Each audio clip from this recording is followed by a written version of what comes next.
Hello students, জ্ঞানজ্যোতি coaching সেন্টারের পক্ষ থেকে তোমাদের সকলকে জানাই আরো একবার স্বাগত। তো আজকে আমি তোমাদের সঙ্গে যে বিষয় নিয়ে আলোচনা করব সেটা হচ্ছে, দেখো, শিশুর নৈতিক বিকাশকে প্রভাবিত করে এমন কিছু উপাদান। ঠিক আছে, এমন কিছু উপাদান নিয়ে কিন্তু আজকে তোমাদের সঙ্গে আলোচনা করব এবং কি এর বিভিন্ন কারণ রয়েছে, এই কারণগুলিও কিন্তু তোমাদের সঙ্গে বিস্তারিতভাবে আলোচনা করব। তো আলোচনা শুরু করার আগে তোমাদের একটি ছোট্ট ইনফরমেশন দিয়ে রাখি। দেখো, এখানে তোমাদের কোর্স ডিটেলস দেওয়া রয়েছে। তোমরা যারা যারা মেজর স্টুডেন্ট রয়েছে, মেজর কোর্স নিয়ে পড়াশোনা করছো, তোমাদের জন্য কিন্তু মেজর কোর্স ফি রাখা হয়েছে 1299 টাকা। এবং তোমরা যারা যারা মাইনর স্টুডেন্ট রয়েছে, মাইনর কোর্স নিয়ে পড়াশোনা করছো, তোমাদের জন্য কিন্তু কোর্স ফি কত রাখা হয়েছে? 699 টাকা। এর মাধ্যমে কিন্তু তোমরা অনেক রকম সুযোগ সুবিধা পেয়ে যাচ্ছ আমাদের এখান থেকে। কি কি পাচ্ছ? যেমন কি প্রপার গাইডেন্স থাকছে, হাই কোয়ালিটি নোটস পাচ্ছ, তারপর তোমরা দেখো রেকর্ডেড ক্লাসেস পাচ্ছ এবং কি পাচ্ছ 100% কমন সাজেশন তোমরা আমাদের এখান থেকে পেয়ে যাচ্ছ। ঠিক আছে, তো তোমরা যারা যারা ভাবছো আমাদের সঙ্গে এই সেমিস্টারে যুক্ত হবে, দেখো এখানে কর্নারে দুটো নাম্বার দেওয়া রয়েছে। এই দুটি নাম্বারের মধ্যে যে কোনো একটি নাম্বারের সঙ্গে যোগাযোগ করে তোমরা কিন্তু আমাদের সঙ্গে যুক্ত হয়ে যেতে পারো। তো চলো দেরি না করে আলোচনার বিষয়ে ফিরে যাই। দেখো, প্রথমে বলেছে কি শিশুর নৈতিক বিকাশকে যে প্রভাবিত করে এমন কিছু উপাদান। ঠিক আছে, তাহলে দেখো প্রভাবক সমূহের প্রধান দুটি দিক রয়েছে। ঠিক আছে, তাহলে প্রধান দুটি দিক কি কি রয়েছে? দেখো, এখানে প্রথমে হচ্ছে অভ্যন্তরীণ উপাদান, তারপর দ্বিতীয় কি রয়েছে? বাহ্যিক উপাদান। অভ্যন্তরীণ উপাদানে কি বলা হয়েছে? শিশুর নিজস্ব শারীরিক ও মানসিক বৈশিষ্ট্য সমূহ যা তার নৈতিক চেতনাকে রূপ দেয়। অর্থাৎ কি অভ্যন্তরীণ উপাদান বলতে এখানে কিন্তু দেওয়া রয়েছে, যেমন কি কি রয়েছে? শিশুর বুদ্ধিমত্তা ও বিচার ক্ষমতাকে কিন্তু অভ্যন্তরীণ উপাদান বলা হয়। তারপরে কি আবেগের পরিপক্কতা ও সংযম যাকে বলা হয়। ঠিক আছে, তারপরে কি রয়েছে? বংশগত ও শারীরিক সুস্থতা, তারপরে রয়েছে আত্মনিয়ন্ত্রণ ও বিবেকের জাগরণ। এই সমস্ত কিছু কিন্তু কি অভ্যন্তরীণ একটি উপাদান শিশু। ঠিক আছে, তারপরে কি রয়েছে? বাহ্যিক যে উপাদানগুলি রয়েছে সেই উপাদানগুলির কথা এখানে বলেছে, যেটাকে কি শিশুর চারপাশে পরিবেশ ও সামাজিক মাধ্যম সমূহ ও আচার আচরণ নিয়ন্ত্রণ করতে কিন্তু বিশেষভাবে সাহায্য করে। যেমন কি কি রয়েছে এখানে? বাহ্যিক উপাদান হিসেবে পরিবার ও পিতামাতার লালন পালনের যে একটি পদ্ধতি সেটাকে বলা হয়েছে। তারপরে কি রয়েছে? বিদ্যালয়ের শিক্ষকের একটি আদর্শ সম্পর্ক। ঠিক আছে, এবং কি শিক্ষক শিক্ষার্থীর যে একটি আদর্শ সম্পর্ক থাকে সেটাকেও কিন্তু বলা হয়। তারপর কি সঙ্গী দল বা হচ্ছে বন্ধু দলের প্রভাবের কথা বলা হয়েছে। তারপরে কি সামাজিক সমাজ সংস্কৃতি ও গণমাধ্যমের কথা কিন্তু বাহ্যিক উপাদান হিসেবে বলা হয়েছে। তাহলে দেখো, শিশুর নৈতিক বিকাশকে প্রভাবিত করে এমন কিছু প্রধান দুটি দিক সমূহের নিয়ে কিন্তু তোমাদের সঙ্গে আলোচনা করলাম। তারপরে দেখো আরো কিছু বিষয় রয়েছে। পরিবারের ভূমিকা ও লালন পালনের বিষয় যেটা বলেছে, দেখো শিশুর নৈতিক বিকাশে পরিবারের ভূমিকা কি কি রয়েছে। দেখো, প্রথমে যে বিষয়টি আছে সেটা হচ্ছে পিতামাতার অনুকরণ। অর্থাৎ শিশুরা অনুকরণ প্রিয়। পিতামাতার পারিবারিক আচার আচরণ ও নৈতিকতা থেকে তারা প্রথম শিক্ষা লাভ করে। তাহলে কি পিতামাতাকে কিন্তু অনুকরণ করে। পিতামাতার যদি ব্যবহার ভালো থাকে, তারা যদি হচ্ছে দয়ালু পরায়ণতা হয়, তাহলে কি হয়? তাদের মধ্যে কিন্তু তাদের সন্তানদের মধ্যে কিন্তু এই ভালো গুণগুলি থাকে এবং নৈতিক বিকাশকে কিন্তু কি করে? সেটা কিন্তু বৃদ্ধি করে। নৈতিক বিকাশ কিন্তু তার কিন্তু ভালো হয়। তারপরে কি রয়েছে? লালন পালন শৈলী, অর্থাৎ কি গণতান্ত্রিক ও স্নেহশীল লালন পালন শিশু সুষম নৈতিক বিকাশকে কিন্তু বিকাশ ঘটায়। ঠিক আছে, বিকাশকে উন্নতি করায়। তারপরে কি রয়েছে? পারিবারিক সম্পর্ক, সুসংহত ও ভালোবাসাপূর্ণ পারিবারিক পরিবেশ শিশুর মনে নিরাপত্তা ও সততার অনুভূতি জাগায়। এর ফলে কি হয়? শিশুর নৈতিক বিকাশ কিন্তু ঘটে। তারপরে কি? পুরস্কার ও শাসন, সঠিক কাজে প্রশংসা এবং অন্যায়ের সময় কিন্তু শাস্তি দিতে হবে।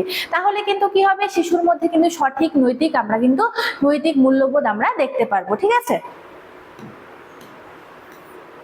তারপরে কি রয়েছে? বিদ্যালয় ও প্রাতিষ্ঠানিক পরিবেশের ক্ষেত্রে যদি এটা আমরা দেখতে যাই শিশুর নৈতিক বিকাশের ক্ষেত্রে, তাহলে প্রথমে যে বিষয়টি দেখা যাবে সেটা হচ্ছে শিক্ষকের ব্যক্তিত্ব, এবং দ্বিতীয় কি রয়েছে? নৈতিক পাঠ্যক্রম। তারপর তৃতীয় রয়েছে হচ্ছে সহ পাঠ্যক্রমিক কাজ। ঠিক আছে, তাহলে দেখো শিক্ষকের ব্যক্তিত্ব বলতে কি বোঝানো হয়েছে? শিক্ষকের সততা, ন্যায়পরায়ণতা এবং কি নিরপেক্ষ আচরণ শিশুর মধ্যে নৈতিক আদর্শের মূল ভিত্তি স্থাপন করে। ঠিক আছে, একজন আদর্শ শিক্ষক যদি হয় শ্রেণীকক্ষে, তাহলে কিন্তু শিক্ষার্থীর নৈতিক বিকাশ কিন্তু আরো ভালো হয়। তারপরে কি রয়েছে? নৈতিক পাঠ্যক্রম, অর্থাৎ নীতি শিক্ষা, মহাপুরুষদের জীবনী, যেমন আমরা হচ্ছে কি বিবেকানন্দ, তারপর নেতাজি, এরা যে মহাপুরুষজন যে রয়েছে, এই মহাপুরুষদের জীবনী এবং মানবিক নৈতিক মূল্যবোধ নির্ভর গল্প শিশুদের সঠিক কিন্তু মূল্যবোধ শেখায়। তারা কিন্তু অনেক কিছু শিখতে পারে গল্প থেকে, ঠিক আছে। তারা যদি মহাপুরুষদের বিভিন্ন গল্প জীবনে যদি তারা যদি শোনে, তাহলে কিন্তু তারা কিন্তু ভাববে যে তারা কত কষ্ট করে পড়াশোনা করেছে, দেশের জন্য কত কিছু ভেবেছে। তাদের মধ্যে কিন্তু কি হবে, নৈতিক মূল্যবোধ কিন্তু জাগ্রত হবে, ঠিক আছে। তারপরে কি রয়েছে, সহপাঠক্রমিক কাজ। বিদ্যালয়ে খেলাধুলা, কাউন্টিং, তারপরে কি দলগত কাজ ও সেবামূলক কাজ কর্মকাণ্ডের মাধ্যমে অংশগ্রহণের মাধ্যমে কিন্তু সততা ও শৃঙ্খলার চর্চা বিশেষভাবে দেখা যায় শিক্ষার্থীদের মধ্যে। এর ফলে কি হয়, সহপাঠক্রমিক কার্যাবলীর ফলে কিন্তু শিক্ষার্থীদের মধ্যে সঠিকভাবে মূল্যবোধ গড়ে ওঠে। তারা কিন্তু একে অপরকে সাহায্য করতে শেখে। তারপরে দেখো সঙ্গী বা সমবয়সী দলের প্রভাব কি রয়েছে। অর্থাৎ দেখো শিশুর যে নৈতিক বিকাশের ক্ষেত্রে কিন্তু সমবয়সী অর্থাৎ তার ফ্রেন্ডসদেরও কিন্তু বিভিন্ন কিন্তু ভূমিকা রয়েছে। কি কি রয়েছে দেখো এখানটায়, সহযোগিতা ও সামাজিক নিয়ম শেখে। তারা কিন্তু দেখো সহযোগিতাপূর্ণ যদি মনোভাব তাদের মধ্যে থাকে, তাহলে কিন্তু তারা কি সামাজিক বিভিন্ন নিয়ম কানুন শেখে এবং তারা শাস্তির ভয়ে কিন্তু তারা ভুল কাজ করতে পারে না, ঠিক আছে। শৈশবের শেষের দিকে ও কৈশোরের সঙ্গী দলে, অর্থাৎ এখানে কিন্তু পির গ্রুপের কথা বলা হয়েছে। এই পির গ্রুপের প্রভাব কিন্তু চরম আকার ধারণ করে, ঠিক আছে। বন্ধুদের সাথে মেলামেশার মাধ্যমে শিশুর ভাগাভাগি করা সহমর্মিতা ও সামাজিক নিয়ম মানতে শেখে, ঠিক আছে। অনেকজন বন্ধু যদি একসাথে গল্প করতে বসি, তাহলে কিন্তু আমাদের অনেক রকম গল্প হয়, কারো সমস্যা আমরা জানতে পারি, সেটাকে আমরা সমাধান করার চেষ্টা করি। তারপরে এখানে কি রয়েছে যে হচ্ছে তার দুঃখ বা আনন্দ ভাগাভাগি করে নেওয়া, এই সমস্ত ব্যাপার কিন্তু দেওয়া রয়েছে। ইতিবাচক সঙ্গী ভালো আচরণ উৎসাহিত করে, ভালো আচরণে কিন্তু উৎসাহিত করে, কিন্তু নেতিবাচক অর্থাৎ খারাপ সঙ্গ যদি থাকে, তাহলে কিন্তু শিশুর মধ্যে অসামাজিক আচরণ বা নৈতিক বিচ্যুতির ঝুঁকি বাড়তে পারে। সেই জন্যই বলে যে সঙ্গ ভালো থাকা উচিত। যদি তোমার সঙ্গ খারাপ থাকে, তাহলে কিন্তু তুমি কিন্তু খারাপ পথে কিন্তু এগোতে পারো, কিন্তু তোমার সঙ্গ যদি ভালো থাকে, তাহলে কিন্তু তুমি সঠিক পথে এগিয়ে যেতে পারবে। সেক্ষেত্রে কিন্তু পির গ্রুপের বা হচ্ছে কি সমবয়সী দলের প্রভাব কিন্তু অনেকটাই আমরা দেখতে পারি নৈতিক বিকাশের ক্ষেত্রে। তারপর কি রয়েছে, বুদ্ধিমত্তা ও মানসিক সক্ষমতা। কোলবার্গ ও পিয়াজেটের তত্ত্বানুসারে তারা কি বলেছেন সে বিষয়টি এখন দেখে নেব। দেখো এখানে শিশুর নৈতিক বিচার বুদ্ধি তার জ্ঞানীয় সক্ষমতার সাথে সরাসরি ভাবে যুক্ত। কি বলেছে, কোলবার্গ ও পিয়াজেটের তত্ত্ব অনুসারে তারা বলেছেন যে শিশুর যে একটি নৈতিক বিচার বুদ্ধি, তার কিন্তু জ্ঞানীয় সক্ষমতার সাথে কিন্তু সরাসরি ভাবে যুক্ত।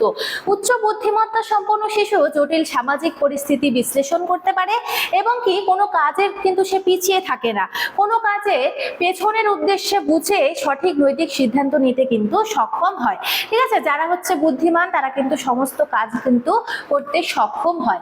তারপরে দেখো কি রয়েছে, সামাজিক ও সাংস্কৃতিক কিছু উপাদান। অর্থাৎ কি শিশুর যে নৈতিক মূল্যবোধের ক্ষেত্রে, অর্থাৎ কি শিশুর যে মূল্যবোধ গঠন, সেক্ষেত্রে কিন্তু সামাজিক এবং সাংস্কৃতিক বিভিন্ন উপাদান রয়েছে। কি কি রয়েছে দেখো, সামাজিক রীতিনীতি, যেমন কি সমাজ নির্দেশিত নিয়ম কানুন ও ঐতিহ্য শিশুর ভালো মন্দের ধারণা তৈরি করে, এই ক্ষেত্রে কিন্তু একটি নৈতিক মূল্যবোধ গড়তে দেখা যায়। তারপর কি সংস্কৃতি ও ধর্মীয় মূল্যবোধ, যেমন কি নিজ সংস্কৃতির মূল্যবোধ ও ধর্মীয় অনুশাসন শিশুকে ন্যায়পরায়ণ হতে কিন্তু শিক্ষা দেয়। তাহলে কি সংস্কৃতি ও ধর্মীয় মূল্যবোধও তাদের মধ্যে গড়ে ওঠে কিসের সাহায্যে, সামাজিক ও সাংস্কৃতিক বিভিন্ন উপাদানের মধ্যে দিয়ে, ঠিক আছে। তারপরে কি সামাজিক নিরাপত্তা, নিরাপদ ও সুশৃঙ্খল সমাজ ব্যবস্থা নৈতিক আচরণে কিন্তু সহায়ক হয়। তারপরে কি রয়েছে, অর্থনৈতিক অবস্থা, পরিবারে আর্থিক স্থায়িত্ব শিশুর মানসিক স্বস্তি প্রদান করে, যা কি করে সঠিক বিকাশে পরোক্ষভাবে কিন্তু সাহায্য করে।